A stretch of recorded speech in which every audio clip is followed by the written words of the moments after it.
అష్టదిక్పాలక వైభవం, నవగ్రహ పురాణం వంటి గ్రంథాలు రచించిన ప్రముఖ రచయిత వక్కంతం సూర్యనారాయణరావు గారు సరళమైన భాషలో రచించిన భగవాన్ పరశురామ అనే పుస్తకాన్ని ఆయన అనుమతితో నేను చదువుతున్నాను.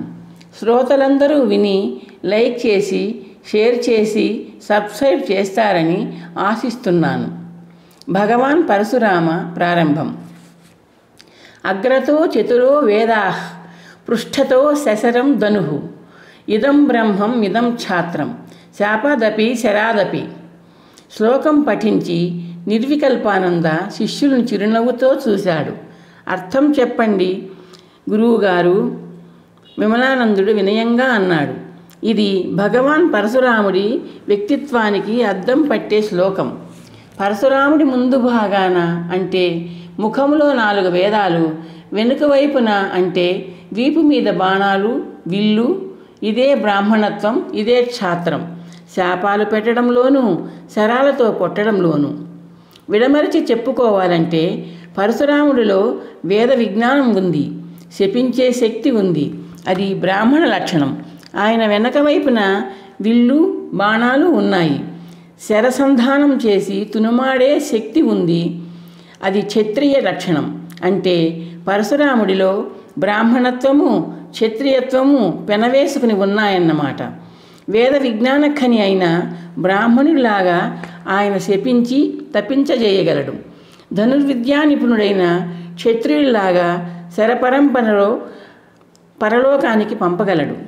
భగవాన్ పరశురాముడిలో ఈ 2 లక్షణాలు మహా తీక్షణమైనవే. ద్విముఖమైన ఈ విశిష్టతతో పాటు ఆయనలో మరెన్నో విశిష్టతలు ఉన్నాయి. అర్థమైందా అన్నట్టు శిష్యుల వైపు చూశాడు నిర్వికల్పానంద. గురువుగారు, ఆ విశిష్టతలేమిటో చెప్పండి సదానందుడు కుతూహలంగా అడిగాడు. వినండి నిర్వికల్పానంద ఉత్సాహంగా అన్నాడు. పరశురాముడు శ్రీరామచంద్రుడి కన్నా ముందు జన్మించాడు. రామావతార సమయంలో ఉన్నాడు. రామావతారం ముగిసిన తర్వాత కూడా ఉన్నాడు. శ్రీకృష్ణావతార కాలంలో కూడా ఆయన ఉన్నాడు. అంటే రామాయణ కాలమైన త్రేతాయుగంలోనూ, భారత భాగవతాల కాలమైన ద్వాపర యుగంలోనూ పరశురాముడు సజీవంగా ఉన్నాడు.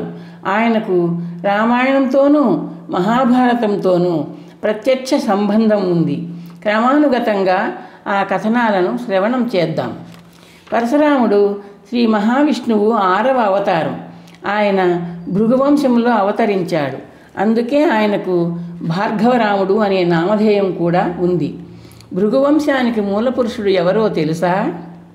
బ్రహ్మమానస పుత్రులలో ఒకడైన భృగువు. భృగు మహర్షి భార్య పులోమ. ఆమె హిరణ్యకశిపుడి కూతురు. పులోమ భృగు మహర్షి దంపతుల కుమారుడు చ్యవనుడు. చ్యవనుడికి 2 భార్యలు. సుకన్య ప్రథమ పత్ని, ద్వితీయ పత్ని ఆరుషి.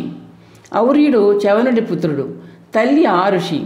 తల్లి ఊరు అనగా తొడ నుండి జన్మించిన కారణంగా చ్యవనపుత్రుడికి ఔర్యుడు అనే సార్థక నామధేయం లభించింది. ఔర్యునికి ఒక కుమారుడు కలిగాడు. ఆయన పేరు రుచీకుడు. రుచీకుడు విశ్వామిత్ర మహర్షి అక్కగారైన సత్యవతిని వివాహం చేసుకున్నాడు. సత్యవతి రుచీక దంపతులకు జన్మించిన వాడే జమదగ్ని. జమదగ్ని భార్య రేణుక. జమదగ్ని రేణుకుల పుత్రుడే పరశురాముడు.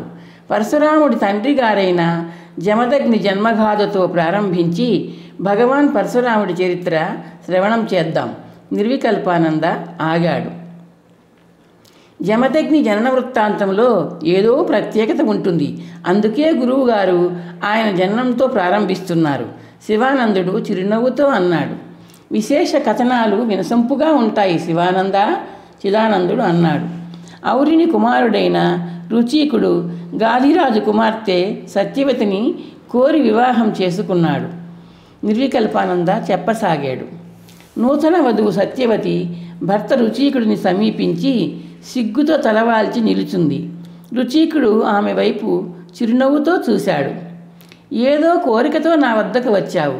సిగ్గును బిడియాన్ని దూరం చేసి ఏం కావాలో అడుగు దేవి, రుచీకుడు అనునయంగా అన్నాడు. సత్యవతి మెల్లగా తల ఎత్తి ఆయన ముఖంలోకి చూసింది. నాకు కొడుకు కావాలి.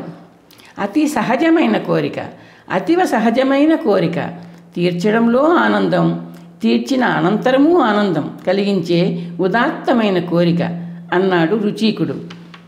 తీరుస్తారా? అడగాల? మా అమ్మ కూడా ఒక పుత్రుని కోరుతోంది. మీ తపశ్శక్తి ఉపయోగించి ఆమెకు కూడా పుత్రుడు కలిగేలా చేయండి, సత్యవతి వినయంగా అడిగింది. అత్తగారి కోరిక అభినందనీయం. యజ్ఞం చేస్తాను. హవిస్సులను మంత్రపూర్వకంగా అర్పించి తదనంతరం ఆ హవిర్భాగాలను మీ తల్లి కూతుళ్లకు ఇస్తాను. హవిర్భాగాల మహిమతో మీకు పుత్రులు జన్మిస్తారు. రుచీకుడు వాగ్దానం చేశాడు. మాట ఇచ్చిన విధంగానే రుచీకుడు యజ్ఞం చేశాడు. ఒక హవిర్భాగాన్ని బ్రహ్మమంత్రాలతోనూ, రెండవ హవిర్భాగాన్ని ఛాత్ర మంత్రాలతోనూ వేల్చాడు.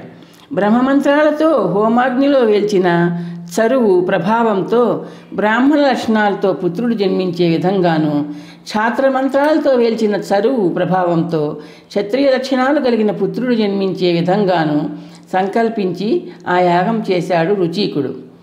ఛాత్రమంత్రపూతమైన హవిర్భాగాన్ని అత్తగారికి ఇవ్వమని, బ్రహ్మమంత్రపూతమైన భాగాన్ని స్వీకరించమని భార్యకు చెప్పాడు. భర్త హెచ్చరిక మీద ధ్యాస లేని సత్యవతి బ్రహ్మమంత్రపూతమైన హవిస్సును తన తల్లికి ఇచ్చింది. ఛాత్రమంత్రపూతమైన భాగాన్ని తాను ఆరగించింది. జరిగిన హవిర్భాగాల తారుమారు గురించి రుచీకుడికి తెలిసింది. సత్యవతి, నీ కోసం సిద్ధం చేసిన హవిర్భాగాన్ని అమ్మగారికి ఎందుకు ఇచ్చావు? ఆమె కోసం సిద్ధం చేసిన దాన్ని నువ్వెందుకు ఆరగించావు? ఫలితమేమిటో తెలుసా నీకు? అన్నాడు భార్యతో. తెలియదు స్వామి, సత్యవతి సందేహిస్తూ అంది. ఛాత్ర లక్షణాలతో క్రూరుడైన కుమారుడు నీకు జన్మిస్తాడు. మీ తల్లిగారికి బ్రహ్మజ్ఞాని అయిన కుమారుడు జన్మిస్తాడు. సత్యవతి ఆందోళనతో చూసింది. పశ్చాత్తాపంతో భర్త పాదాల మీద వాలింది. స్వామి, క్రూరుడైన కుమారుణ్ణి నేను కోరుకోలేదు. అలాంటి వాడు నాకు వద్దు. అనుగ్రహించండి, సాధువర్తనుడు కలిగేలా దీవించండి అంది. నిన్ను చూస్తే జాలి కలుగుతోంది సుమా. నా తపోబలంతో అనుగ్రహిస్తాను. నీకు సాధువర్తనుడైన కొడుకే జన్మిస్తాడు. అతనికి జన్మించే నీ మనుమడు బ్రాహ్మణ తేజస్సు ఉన్నప్పటికీ క్రూరుడు అవుతాడు. నువ్వు ఆరగించిన హవిర్భాగం నీకు క్రూరుడైన మనువుడిని ఇస్తుంది అన్నాడు రుచీకుడు. నిర్వికల్పానంద కథన కొనసాగిస్తూ ఇలా అన్నాడు. ఈ కథాభాగం మీకు నచ్చితే లైక్ చేసి షేర్ చేయండి. ఇంకా సబ్స్క్రైబ్ చేయకపోతే సబ్స్క్రైబ్ చేయండి.